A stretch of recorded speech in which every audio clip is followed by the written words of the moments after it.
And we're live. I think I should probably have set up everything before I started. But we all know how remarkably lazy I am. Anyway, good evening everyone. Today we are doing a response to Prime Minister's questions. I can hear the excitement leave your body. Yeah, you're welcome. The subject of today's PMQs is, well, Brexit. Yeah. Imagine my shock, right? Hello, Laura, Socky, and Doc Dad. Also, a bit of Trump and something called the White Paper, which is a piece of legislation the government is putting forward for review, which I've mentioned in many PMQ responses because we knew it was going to be released, but we never knew when. It was, right, so it was supposed to have been released at the beginning of this month. It was also supposed to have been released in the middle of last month. It was supposed to have been released, well, he typed a message a while back, Laura. I see it on the dashboard, so I'm just being polite. The White Paper is, for those that now know or don't know, the idea that Theresa May has conjured. Now, what is interesting is the backlash it has received, but also the backlash from assumptions that were made and the statement Theresa May made on Monday, which I'm going to play a clip of in a bit, because it is very important we, yeah, the NATO summit's irrelevant, I don't give a shit about it, but the White Paper is fascinating. I want to know something. I want to know, who was she consulting to come up with this idea? Because it wasn't her cabinet, because it was divided enough when they heard it at the Chequers summit. We know this. So was she consulting, I don't know, Merkel? Can you imagine that? Angela Merkel asking, begging for help to save her job, and Theresa May's like, you first. Anyway, this week taking the place of Theresa May and Jeremy Corbyn, because Theresa May's at the NATO summit that I don't give a fuck about, and Corbyn's probably doing what he normally does at his allotment, making jam. Let's be adventurous and say he's making onion jam. Is that a thing? Maybe that's called a chutney, I don't know. In any case, taking their places are the Duchy of Lancaster and I only call him that because I can't remember his name. That is one of his titles though. And Emily Thornberry. And I'll be honest, this PMQ, because Theresa May and because Jeremy Corbyn is not there, it is not as serious, but also there's an element of about it, because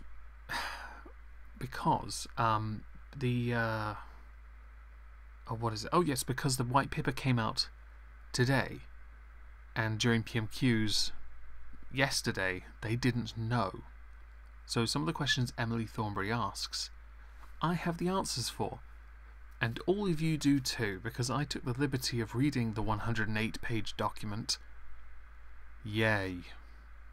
And there are some phrases within the economic chapter, which is the first chapter in fact, and the security chapter. Oh dear, oh dear. There are some ideas being put forward that are truly shit. And I'll give you a taster. They want us to stay... There is an onion jam, thank you. There is a new customs arrangement being suggested that would is basically a customs union without the words. That's basically their idea. That's a taster. There is more. There's so much more. I believe Madwoman Muses asked me on Twitter earlier if I'd do a stream with her on Sunday talking about it. I think that'll probably be on Twitch. I think. In any case, I will be there, of course, because that would be fantastic. Gives me more time to research it, and if I don't like it, then make a video on it. It is quite the subject to talk about. Oh, and there are 2 questions by the SNP. The first one is respectful, so I'm not gonna dawdle on it. The second one, though, the second one's Donald Trump, who I believe today made landfall, and as his first time as a president. Does anyone else care? I think we're all interested in seeing the blimp. Also, just as a side, if that blimp, if say Hillary won, press 1 if you think the mayor would have allowed, sorry, I don't want to piss Laura off too much. No, fuck it, would have, fuck you, allowed for a Hillary Clinton in a nappy blimp. Press 1 if you think that'll happen. If the mayor would allow it. Because I don't think he would. I think it's some bias going here. Not that I care too much. It's London, so it doesn't matter. I just want to see it, okay? I want to see Donald Trump's eyes when he sees that. Just the smile on his face. Maybe maybe get the Secret Service to shoot it out of the sky. Who knows? Anyway, I think I've done what I do best, and that's waffled for long enough. So let's dive into this. There is, oh crap, I need to see the chat. There is a lot of typical blah blah virtue, blah blah, must pay tribute to, blah blah. Oh, and then talk about the England team, because they played in the semi-final yesterday and lost. And that's important. I just want to check one thing, because I've been caught out before and my microphone hasn't registered properly, and I wanted to make sure it was okay. Okay, so let's just get into this. Order! Questions to the Prime Minister. Chris Stephen. Number 1, sir. Very wise. Very wise. Mr. Speaker. Prepare for the next minute of your life of virtue and... Oh, interesting. Oh, just because I want to talk about this. It's now been 2 weeks since I qualified for monetization, and I have a... Meow. Yes. Crap, the peanut gallery's here. And YouTube has still not gotten back to me yet. What? Seriously? I hate you. If I had a knife, I'd skin you. 1 second.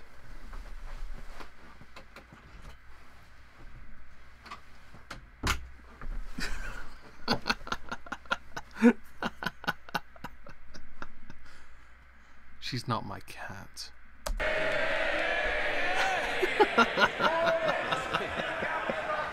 Mr. Speaker, I have been asked to reply. My right honourable friend, the Prime Minister, is attending the NATO summit in Brussels. Mr. Speaker, I know that members from both sides of this House would like to join me in paying tribute to Lord Carrington, who died on Monday. His was an extraordinary life of public service, including as Defence Secretary, Foreign Secretary and Secretary-General of NATO. I'm sure, too, that members on all sides would also wish to commend the incredible efforts of the authorities in Thailand and the volunteers... I'm going to find the part where he stops. But just as a side note, just because he stops eventually doesn't mean Emily Thornberry will. No, she has her own. Oh, dear God. I have had meetings with ministerial colleagues in It took 2 minutes to get him to this point. others, and will have further such meetings later today. 2 fucking minutes. Stephen! Thank you, Mr. Speaker. As someone who supports the principle for independence for England, I have no problem supporting England. So now, can I thank the Secretary of State for his role in helping secure a public inquiry into contaminated blood? My constituent Cathy Young and many infected... I don't care about this question. Although I am marvelling at this guy's hairline. I can't be the only person. That is... Isn't that called the Postlethwaite?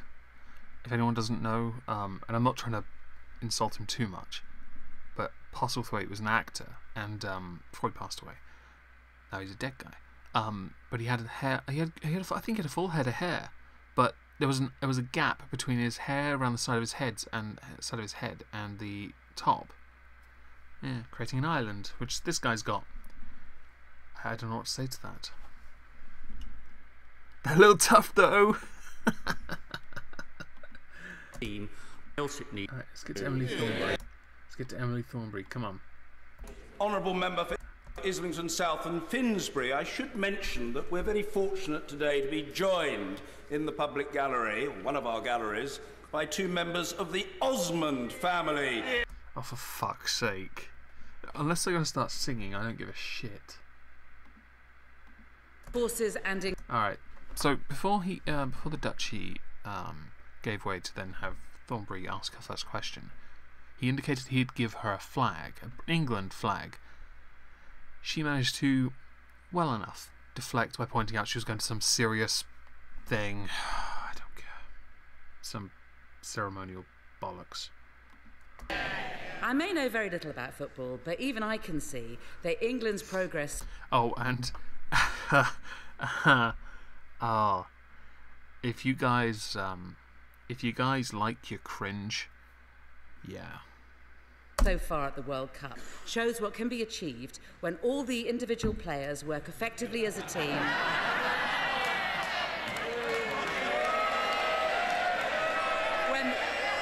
Oh, my skin is crawling. A clear game plan, and when they're all working together, and of course, when everyone respects and listens to the manager. So can I simply ask the Minister of State what lessons he thinks the England team could teach this shambles of a government? Oh, okay. First of all, I agree it's a shambles of a government. I agree. I really do. But this is so cringy. Oh dear, what is that? They'll make a Sadiq blimp, but whether they can fly it in London, we will see. Well, they'll probably get stabbed. In any case, Gareth Southgate didn't stab his team in the back. Very true. I almost considered going on Twitter after how well we did and simply tweeting to him, to Gareth Southgate, "We forgive you for Euro '96." Which I thought was, I thought it was funny. In any case, the analogy is bad. Quite right there, Prospero. It is terrible. Drawing on a bunch of very, very... Actually, no, you know what? There's a fantastic comparison here. A bunch of very wealthy people who we place our trust in. But in these instances, it's a sport that no one should ever take so seriously, but has become a monstrous franchise. And the government, who are solely in it for their own self-interest, which has shown itself repeatedly, more so with the publishing of the white paper, which has gotten so much backlash. And for example, and I do want to draw on this before he answers this shit analogy by giving his own equally shit analogy response. Is it analogy response or analogical response? Oh god, I was going to say something and I forgot. You know what? Oh, no, I remember now. Ha. So today in Parliament, when the white paper was finally published, there was a massive uproar in Parliament. And I've got the video of it, in fact, here. Because the new Brexit Secretary, Dominic Raab, was updating the Commons on the government's new EU white paper. But many MPs said they had not seen it yet, which is a common theme, a common occurrence with this government. I mentioned a few times over the last couple of weeks, Chris Grayling, the Transport Secretary, has repeatedly not given enough notice for MPs to digest what they have. And this is ridiculous. For 108 pages of information, you need due notice. You need to be able to see it so you can properly understand what you're looking at. Granted, the opposition aren't looking at it as a whole to see if it's a good thing. They're looking at it to find mistakes so they can hammer the government for it. And in this case, it took me, after Madwoman Muses told me it was out, I found it. I took about 7 minutes to speed read it, and I found 12 errors that I didn't like. these were big errors. So there were lots of other errors, but these are the ones that stood out. Anyway, this is on the BBC website because I couldn't find a YouTube thing for it. Where he suspends, I believe he was... I think we'll hear the conclusion of the... You can tell this is going down really badly. He wants to hear Dominic Raab finish the speech, but there are MPs who are contesting they have not seen this and given an advance copy, which is unparliamentary. It is known to be unparliamentary as well, so I think we should... It's only 52 seconds. Well, I very order.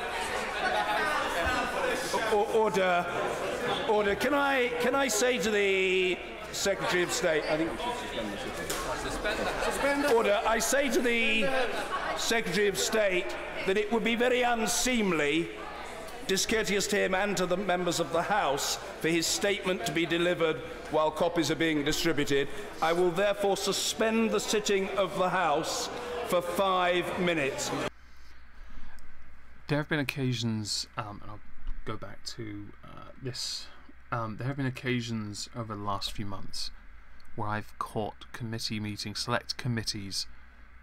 There was one before PMQs where they were talking about Theresa May's proposal, in fact, and there was a lawyer, an EU law expert, going into detail about this.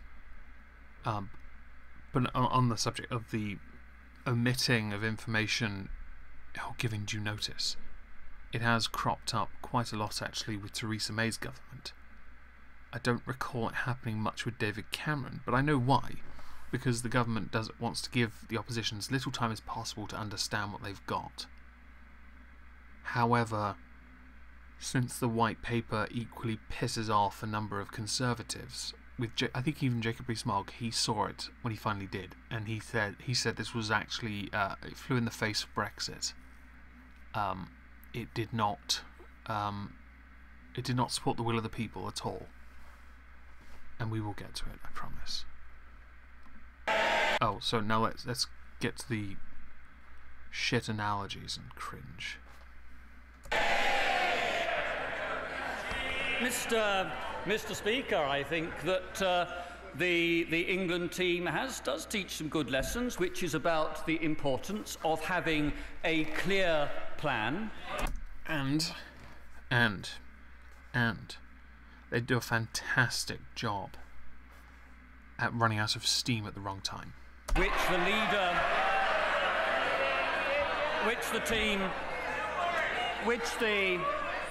the team captain has the full support of the squad in delivering. That's not entirely true, is it? I don't recall seeing players resign from Harry Kane's team because they disagreed with his pep talks at half-time. Can you imagine that? Just Marcus Rashford walks over and says, I don't agree with you, bruv. I'm going home. In it. Now imagine Boris Johnson said that instead. And we will, of course, be publishing tomorrow full details of the United Kingdom plan for Brexit, which we will be putting to the British public and to our 27 European partners. Yeah, this is why this PMQ is a bit of a waste. Because we now have that. We have the white paper. Some of these questions are either misunderstandings based on little information provided, or they're just speculation. When the Right Honourable Lady gets up again, perhaps she will tell us what the Labour Party's alternative plan is, for at the moment that is one of the best kept secrets in politics. Just a thing, it isn't the job of Labour, as they are opposition, to provide a solution. They don't have to do anything. All they have to do is challenge your ideas and poke holes in it where there are holes. There are a number of holes, and with the white paper being published 6 weeks late, there are quite a lot of mistakes. Emily Thornberry! Well, I thank the Minister of State for that answer, but who does he think he's kidding? Even Donald Trump can see they're in turmoil, and he hasn't even got to Britain yet. Yeah, he called him out on this bullshit. But can I ask the Minister of State once again, as I did at PMQs back in December 2016, when he compared Labour's shadow cabinet to Mutiny on the Bounty, remade by the Carry On team? Well, by those standards... Time hasn't done very well for the Conservatives, because Labour at the time were an absolute shambles. At that moment, Corbyn should have left, because he was absolutely useless. He was never going to win the 2017 election. Granted, he came close, did pretty well actually, but he was never going to win. In 2022, if he is still leader, he will win. That is, if Theresa May continues down this path, it is verifiable fact in 2018 that in 2022, Jeremy Corbyn will be Prime Minister. And that's terrifying. Hopefully I'm not in this country by then. In any case, it doesn't matter. But it's interesting to see how the very weak Labour Party then have become not as... They're still weak, but their public perception, even though there is a lot of negatives with Labour, certainly the anti-Semitism stuff is still there. But then the Conservatives, with Theresa May as their head, they've become what Labour were, to the point where Jeremy Corbyn now can beat Theresa May, because she's defying the will of the very people that gave her votes in the first place. We know that those votes will go to, well, probably UKIP. Oh, another protest vote. I still don't like the idea of the Right Honourable Paul Joseph Watson in Parliament. I just imagine him rocking up with a cigarette in his mouth. First words out of his mouth. Well, imagine my shock, Mr. Speaker. What would he describe his lot now as? Perhaps Reservoir Dogs remade by the Chuckle Brothers? Hey, you leave the Chuckle Brothers out of this. They're amazeballs. But let me take him back to our first PMQs in 2016, when I asked him how it was possible to retain frictionless trade with Europe without remaining in a customs union. I got no answer then. Let me try again today. Can he explain how the frictionless trade is going to be achieved under this government's Chequers plan? This is known now in the white paper, but we'll let him answer first before we go to the white paper, because yeah, I've got it. I'm gonna go through that. Well, the Honourable Lady will see the detail in the white paper, but if she'd been listening to my Right Honourable friend the Prime Minister on Monday, she would have heard the Prime Minister explain very clearly that we believe a combination of the Common Rule Book on goods and on agri-food, coupled with the facilitated customs arrangement that we are proposing, will provide just that. And what is more, that takes full account of the wish of United Kingdom business to ensure that that frictionless trade will continue. Now, if the Honourable Lady, Right Honourable Lady disagrees, will she stand up and say what her alternative proposal is? Right, so we're done with that for a minute. Let's switch to this. That's a mess. Hang on a second. Why is that not right? That should be there like that. Doo-doo. Why is that still there? Oh, this is a joke. Okay, hang on a second. Something has gone wrong. I had it all here and everything. Give me a second. Do-do-do-do-do-do-do. I even had this all set up. Where is it? Ah. You're still not showing up. Okay, fine. You just fuck around.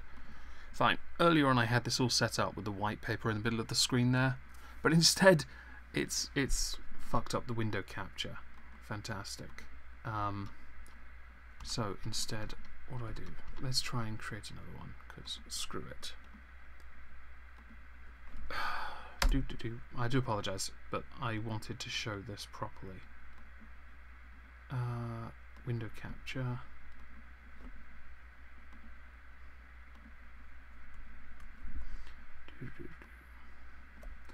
I do apologise. It's surprising how OBS decided to fail on me like that. Anyway, this is the 108-page document that I spent the majority of my day reading. This is quite dull. But it is important to understand the... Oh, God, fucking... Let's just call it that. This is ridiculous. Let's read the chat for a second. Why would the UK need frictionless trade with the EU if the UK really still has all the aces in the hand? Because... Reasons. I do apologise.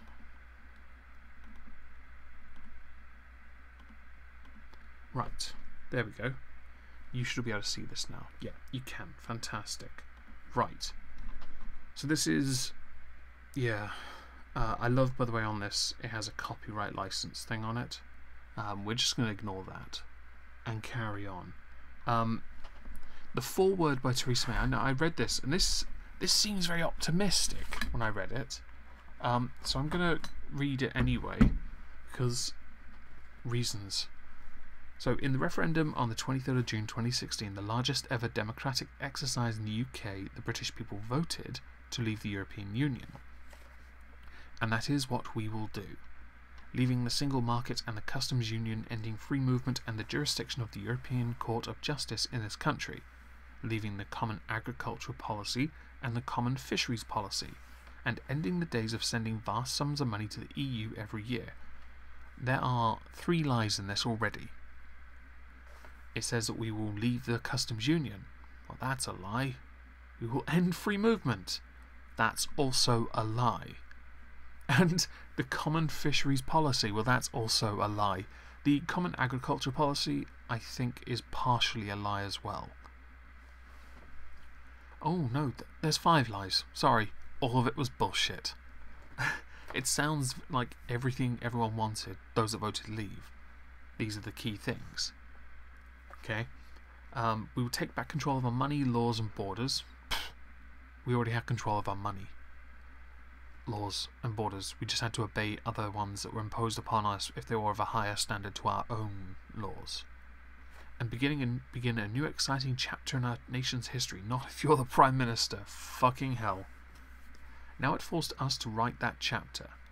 Well, you've written 108 pages, and I can't wait to see your resignation letter. That is why over the last 2 years I've travelled up and down this country, that's a lie, listening to the views from all 4 nations of our United Kingdom and every side of the debate. Which is probably why you've decided to pander so badly to this with this. It would appease so many people, but they don't represent those that voted leave. In fact, most MPs voted remain. Anyway, let's scroll down because look at this absolute nonsense. Dominic Raab. Okay, he's only been Secretary of State for what, a week. Yeah, you know damn well he didn't write that. A part I want to go to. Where is it? Economic partnership. It's on here somewhere. Relationship that's both fair. This space is right, here we are. A common rulebook for the goods, including agri-food, covering only those rules necessary to provide for frictionless trade at the border, meaning the UK would make an upfront choice to commit by treaty to ongoing harmonisation with the relevant EU rules, with all those rules legislated for by Parliament or the devolved legislatures. You're kidding, right? Participation by the UK in those EU agencies that provide authorisations for goods in highly regulated sectors, which is fine. Where is it? Oh, there's something really, really good. Where is it? Framework. Control its borders. Although the framework with the control of the borders does grant temporary, does create some kind of temporary access by EU workers coming here temporarily. So actually it's not a ban, it's not reducing migrant numbers, it's immigration numbers, it's not actually reducing numbers at all. It'll keep that, it's almost like a transition period on that as well, which is a bullshit thing as well. Where is not the security partnership, it was economic, operational. You know what I'm going to do instead, because I very quickly grabbed screenshots and highlighted them. So while you've got that on the screen, I can just quickly go to them. So the UK, and I'm sorry you can't see it on the screen. Oh, hang on, no, I can tell where that is. It's number 11. That'll make it easier. Chapter 1, number 11. Where are you? 12, 11. Here we are. The UK, this is on goods. The UK proposes the establishment of a free trade area for goods, including agri-food. This would avoid friction at the border, protect jobs and livelihoods, and ensure that the UK and EU meet their commitments to Northern Ireland and Ireland through the overall future relationship.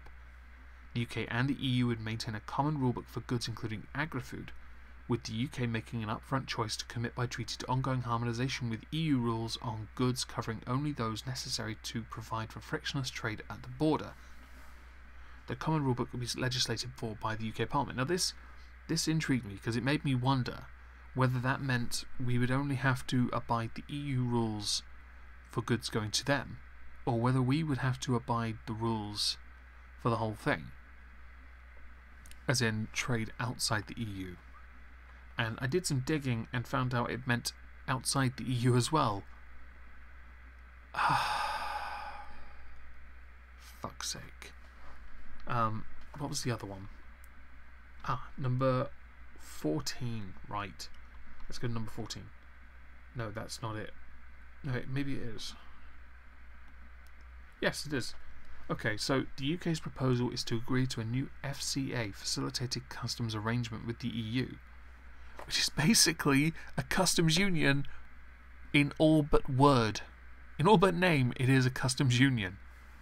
As if in a combined customs territory with the EU, the UK would apply the EU's tariffs and trade policies for goods intended for the EU. The UK would also apply its own tariffs and trade policy for goods intended for consumption in the UK.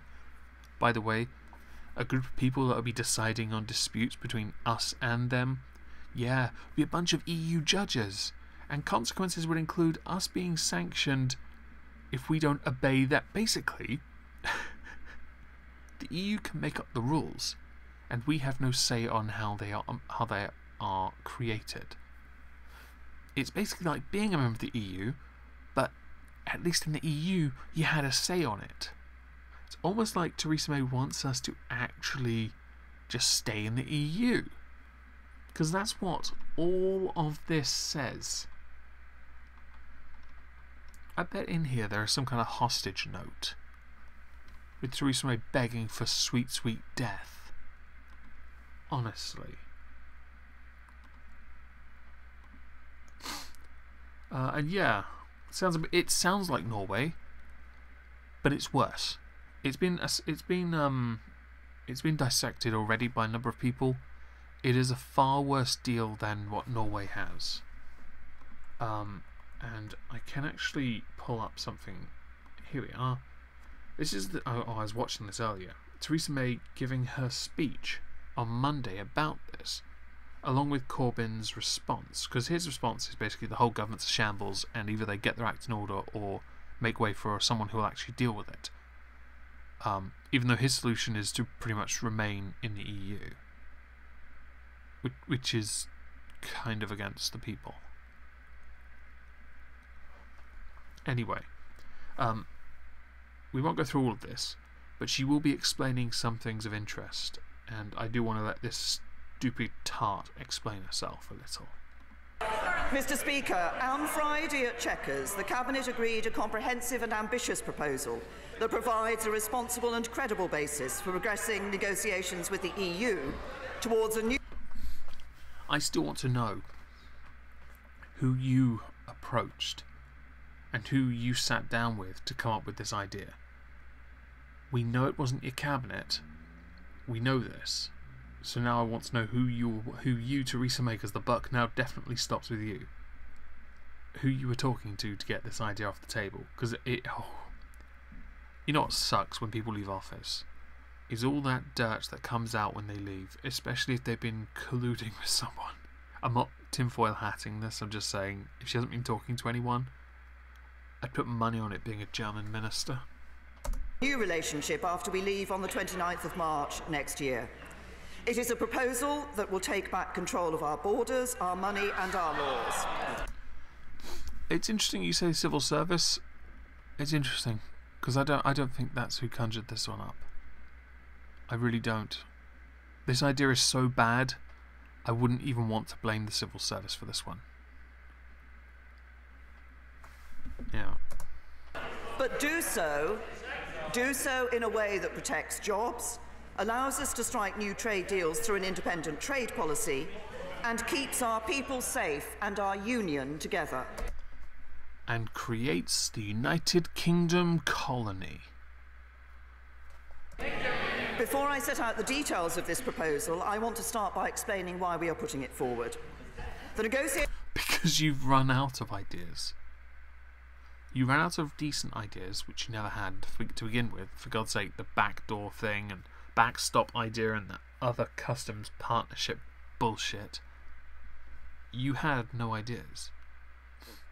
Because you, much like most of your MPs, never conceived of a Leave vote winning. That's the key here. You still seem to struggle with that idea, which has been proven with the white paper. Negotiations so far have settled virtually all of the withdrawal agreement, and we've agreed. No, Gove doesn't. He signed off on this. An implementation period which will provide businesses and governments the time to prepare for our future relationship with the EU. But on the nature of that future relationship, the two models that are on offer from the EU are simply not acceptable. First, there is what is provided for in the European Council's guidelines from March this year. This amounts to a standard free trade agreement for Great Britain, with Northern Ireland carved off in the EU's customs union and parts of the single market, separated through a border in the Irish Sea from the UK's own internal market. This is actually quite interesting because this brings up the whole just how important is Ireland and Northern Ireland to us. And obviously ministers make a big deal out of how important this is. But I'm not convinced they believe that. I think that because they're putting this across, they're making it seem like a more dangerous card. And so the EU know they have a considerable amount of sway when it comes to that border. Which is quite sad. Because we had a card. We had one. It was the no deal. That card needed to stay on the table, but the publishing of this white paper, it may as well just be a white flag. You've taken the no deal off the table. We know you have now because this idea has been put forward and it's been loved by Barnier and those other EU schmucks. The fact May went to Merkel for her own cabinet was horrifying. She is yeah, may as well be. It's quite sad that she took it to Merkel first. That's quite bad. Actually, that I don't know. That's Does she believe Merkel is her peer? Because in hindsight, as far as weak leaders go, Merkel is her peer. She's certainly not a strong leader. I've got it. Berlusconi's a stronger leader, and I don't think he's actually a leader anywhere other than at his own little bunga parties. No Prime Minister of our United Kingdom could ever accept this. It would be a profound betrayal of our precious union. That is why you're a fucking idiot. Because you showed your hand and made it quite clear just how important that was, you've put it on a pedestal, weakening your negotiating position. You are pathetic in that regard. This is why men earn more than women, by the way. This is why. Okay? She showed her hand. It was empty, and then she turned around, bent over, and braced herself. I'm going to go back to PMQs because this is silly. I do thank him for that answer on the Chequers free trade proposal, but I was hoping today that he would go beyond the theory and explain in practice how it works. So now that we know how it's the white paper's come out and it's an absolute tripe. And to answer Carlos, any Jake, I'm not sure how it's a difficult one really, because obviously her job is to serve the people of this country, but she's not.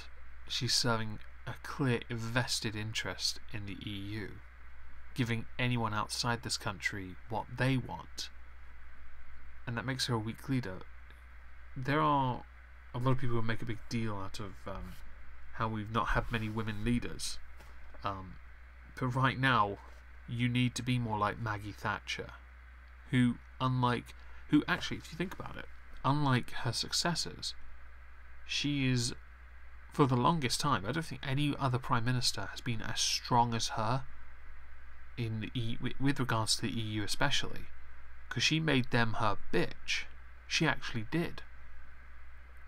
Whereas John Major gave up powers, Tony Blair gave up powers, Gordon Brown gave up powers, David Cameron gave up our last veto, and additional powers, because he was renegotiating for a reformed EU, so he gave up everything to do it.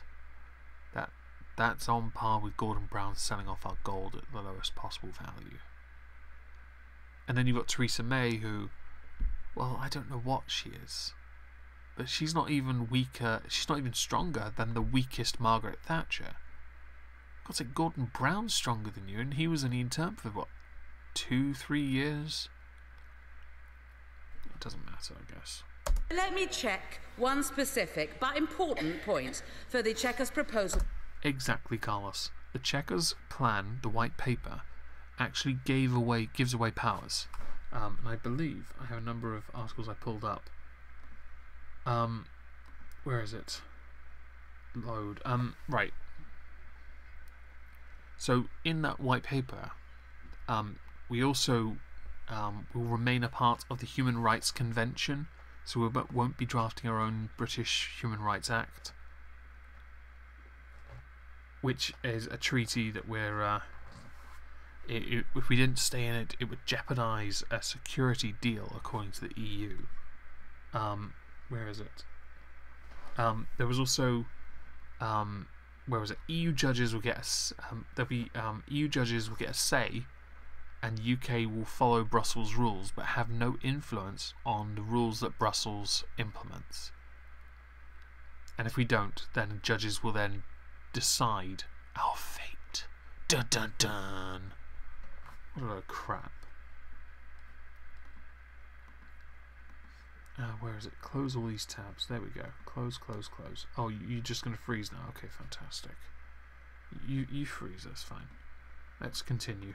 To work in practice based on what the Prime Minister said on Monday, not just the UK, but every EU member state will have to apply the correct tariff to imports depending if they are destined for the UK or the EU. And then we'll have to track each consignment until it reaches its destination to stop any customs fraud. Now, if that is correct, can I ask the Minister of State what new resources and technology will be required to put that system in place across the EU? How much is it going to cost, who's going to pay, and how long is it going to take? No, I'm afraid the Right Honourable Lady is incorrect in her assumptions. I mean, for a start, the customs model that we are proposing would not, under the arrangements that we suggest, affect either imports or exports involving this country and the European Union. They would not involve exports from this country to the rest of the world. We are talking about imports to this country from non-EU member states. And our calculation... So they still have to abide EU rules. Interesting. ...is that when, in particular, you look at the important... Yes. Excuse me. TCA, she is reading from a script. Not that it matters, this is still a massive joke. ...of those sectors where either zero tariffs or very low tariffs already exist under World Trade Organization arrangements, or where finished goods are involved and therefore it's easy to identify the final destination, that we will find 96% of UK goods trade is going to pay either the correct or no tariff at all at the border. Emily Thornberry. That's a lie. Mr. Speaker, so the Minister of State, I believe, has said something quite interesting, and I do hope that his backbenchers are listening very carefully. So he says that the Chequers free trade proposal will require no new technology and will involve no tracking of goods. But how can that be possible if there is no divergence on tariffs, no divergence on regulation? In other words, one trade on trade in goods, we will continue exactly as we are at present. We remain a part of a customs union, but it's not called that. It's called something else to make it look like it's new. Because people are gullible and they'll believe anything for an easier life. Am I right? I'm afraid the Right Honourable Lady might not have sat through all of the Prime Minister's statement in response to questions on Monday, but my Right Honourable friend Lane made it very clear that we are actively looking in these new circumstances, but frankly we would, as a sensible government, be looking anyway at the opportunities that new technology offers and will offer in the future to minimise friction on trade for businesses of all kinds. Emily Thornberry!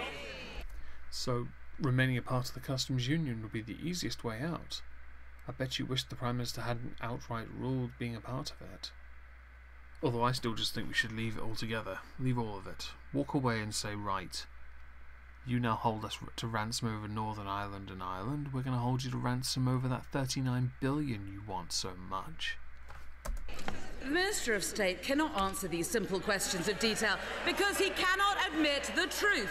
The truth is that the Chequers proposal is total delusion. The UK cannot set its own tariffs on goods and No, it can't. keep frictionless trade with the EU. Yep. The technology to do so doesn't exist. That's why they create this free trade area kind of thing where it all happens. Basically a customs union. So there will be no divergence on tariffs in the free trade area, no divergence on regulation. It is a customs union in all but name.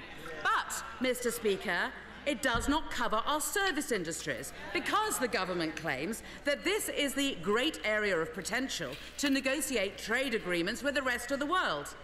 But can I ask the Minister of State to explain why a country like China would agree to import more of our services if it cannot agree, in turn, to lower tariffs on their goods? Yeah, the tariff argument's going to go on for a while. It's going to be interesting. What bothers me the most about this agreement that's been brought, the white paper, is that we have some issues with our agriculture. And that's because of maintaining our lands to a sufficient level so as to meet criteria set by the EU's treaties and laws.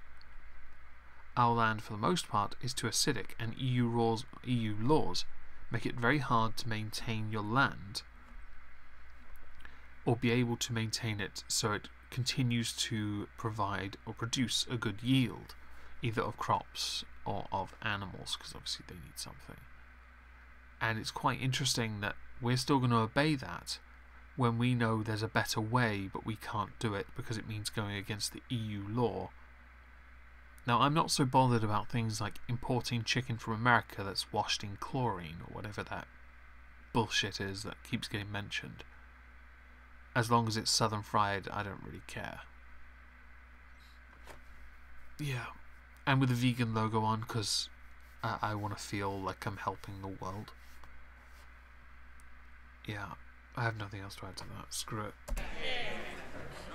No, I think, first of all, I do think that the Right Honourable Lady has misunderstood still the customs arrangement we are proposing, and I would advise her to look at the white paper when it's published tomorrow. The reason why we are proposing to treat services differently is that it is in services where regulatory flexibility matters most for both current and future trading opportunities. And it's also the case that while the EU acquis on goods has been stable for about 30 years, the EU acquis on services has not been, and the risk of unwelcome EU measures coming into play through the acquis on services is much greater.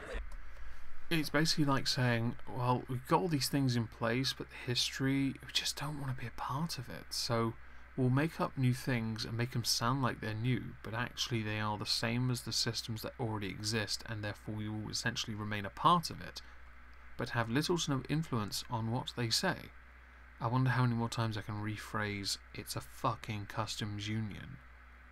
I'm sure I've got one more in me. Emily Thornberry! Well, Mr. Speaker, I have asked the Minister of State why China would accept such a one-way deal on services, and the answer is that they would not. Southern fried vegan, everyone. Healthy. It's probably fed soy. It is simply another Chequers tail. delusion, a Brexit deal dream with no grip on reality. And there is an easy answer to this mess, an alternative that will offer all the benefits of the Chequers free trade area, with no new technology, no cost, no delay, an alternative that both this House and Europe will accept, and an alternative covering both goods and services. So, does anyone know what it is? can I appeal to the Minister of State to accept that alternative, do what I urged him to do 2 years ago, and instead of trying to negotiate some half-baked backdoor version of the customs union, get on with negotiating the real thing. In short, remain a part of it anyway. But it's interesting to note, if we remain a part of the customs union, but we're not a member of the EU, we have no say in the changes that will be implemented on the customs union. We will just have to obey it anyway. That's one of the main problems I have with this. It is a problem that's going to continue because this idea makes us someone else's bitch, and yet they have fuck all to do with us. And what the threat is, they'll put a big wall up around Northern Ireland out into the sea. I just don't care anymore. If you want, dig a trench around Northern Ireland and push it away. We'll crash it into Liverpool. It'll be fine.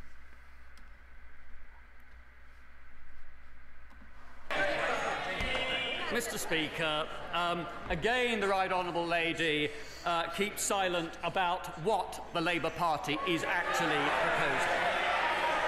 That's not an answer. And the truth is... Order! Order! Order! I want to hear the Chancellor of the Duchy's reply. I say in the most genial possible spirit to the Honourable Lady, the member for Lincoln, that she is allowing her blood pressure to rise unduly. And I say in a humanitarian spirit, calm yourself and let us hear the ministerial reply. Minister. Mr. Speaker, the party opposite says that they would strike new trade deals, but their plan to stay in the customs union prevents that because it would bind us to the common commercial policy for all time. They used to say, that they'd control our borders, but they backed an amendment to the withdrawal bill to let freedom of movement continue. This is a big contentious point. A big point about leaving the EU was to reduce the amount of people coming into the country. But neither party support any kind of movement, any kind of motion to reduce it realistically. It's quite sad, really. Also interesting to note, another talking point of Brexit was the NHS and putting the 13 odd billion back into it that we take from there. And I was doing a little digging and I found out that there is something we spend about 13 billion on a year, something that some would argue is non-essential. I'm not going to take a position on it because I don't care enough. But it's our foreign aid budget. It's like, if you need 13 billion that much, and you don't want to give it to warlords and warmongers and pesky poor people in pesky poor people countries, why not just take it all away? I'm being sarcastic if you can't tell. And the Labour Party used to say that they respected the referendum result. But now they are toying once again with the idea of a second referendum. The Labour leader won't rule it out. The Deputy Leader won't rule it out, the Shadow Brexit Secretary won't rule it out, and nothing could be better calculated to undermine our negotiating position and lessen our chances of a good deal than holding out that prospect of a second vote. And whichever side, Mr. Speaker, any of us campaigned on in that referendum, the country made a decision, and we should now get on with the task in hand. That's what the government is doing. I disagree, because the answer you've come up with is pretty bad. Let's continue, though. Emily Thornberry! Mr. Speaker, the Minister of State seems to argue that by leaving the EU, the British people voted against a customs union. But that seems to be completely the opposite to what he used to say. I mean, I have taken back to 2011, and when he said that the yes-no referendum would not give us the information that he said, and I quote, that sharp division between the status quo and quitting the EU does not reflect the breadth of views held in this country. For example, he said, if people voted to leave the EU, would that mean having no special relationship with the EU, or would it mean a relationship like Norway's? Now, he said it. My question is, we understand what he's saying, but when did he stop agreeing with himself? I fear when we look back on this week as one where the government could have taken a decisive step towards a sensible, workable deal to protect jobs and trade, but we have ended up with them proposing a dog's Brexit. It's interesting to note that with all this talk about protecting jobs, they talk about wanting to also be a global Britain as well. Labour are no different in that regard. But they cannot do that if they remain a part of the customs union or the single market. You cannot. The law states it quite clearly.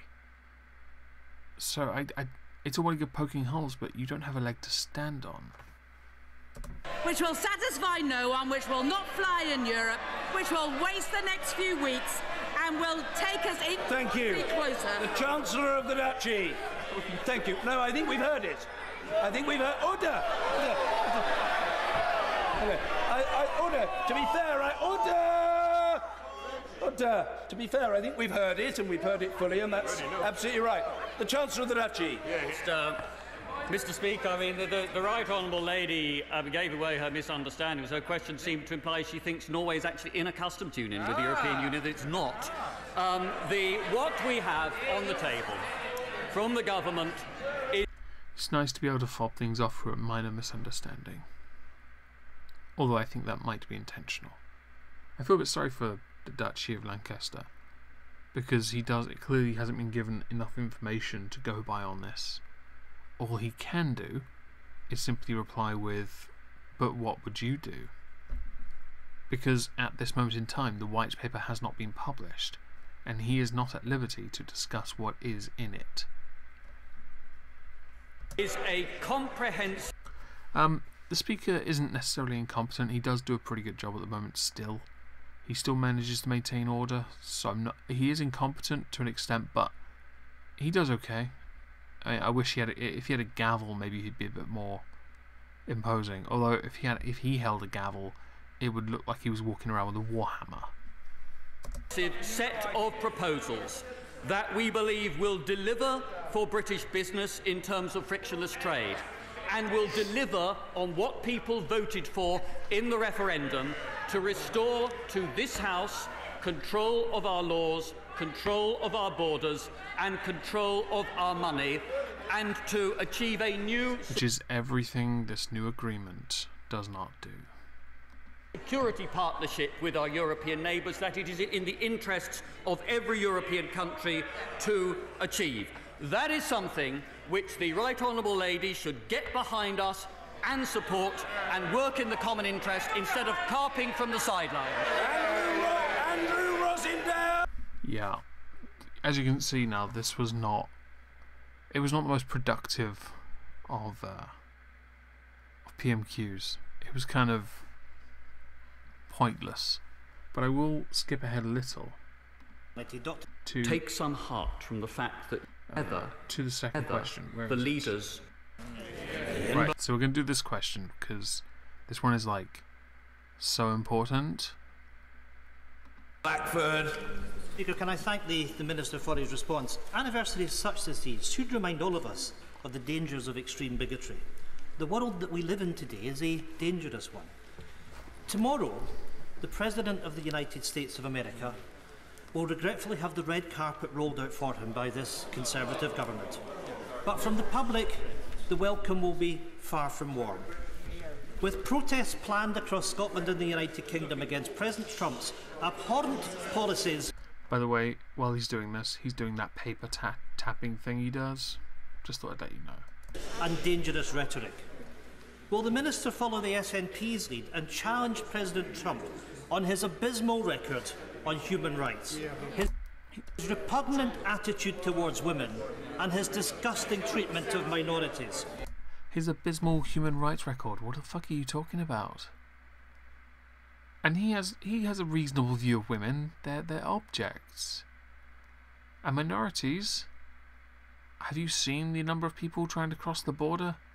I'm not entirely convinced that's a minority when they slowly but surely turn some of the southern states into Mexico. Or does the Minister think he will simply follow the Prime Minister's lead and join the President hand in hand? Okay. This is one of the things I really hate about these kind of MPs. They have no real understanding of the vastly complex relationship, but also at the same time they don't seem to understand why he won. He didn't win on the back of bigotry. He didn't win on the back of hate. In fact, I'd say it was the polar opposite. The people against him were campaigning with hate, and it pushed away a lot of voters. Since he's been in office, he's made a few minor errors, I'll agree. But for the most part, he's done a fucking amazing job considering his complete lack of experience. He had less than Obama.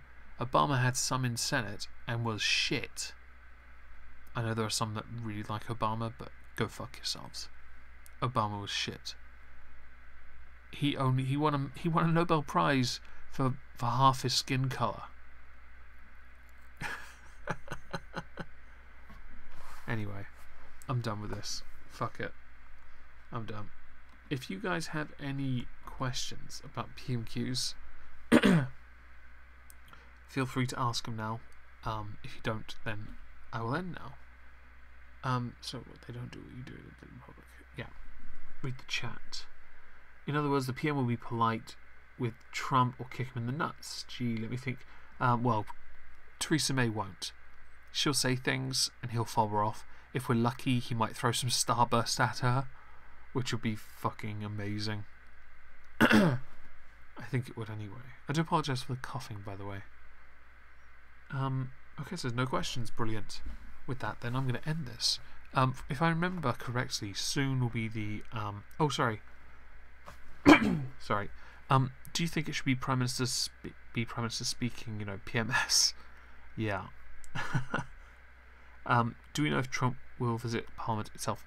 I don't believe the invitation has been extended. His trip is not a state visit, but a business visit. Yeah. So Parliament will soon be going into recess. During that time, it would be like a holiday for them. I will continue to do political-based streams, but topics will be different. So when that comes by, expect a little change. For example, talking about royal power within the government, that kind of stuff, because that's quite interesting, and someone has asked me about it. So anyway, hello Gogsy. Thank you all very much for joining me, and have a lovely evening.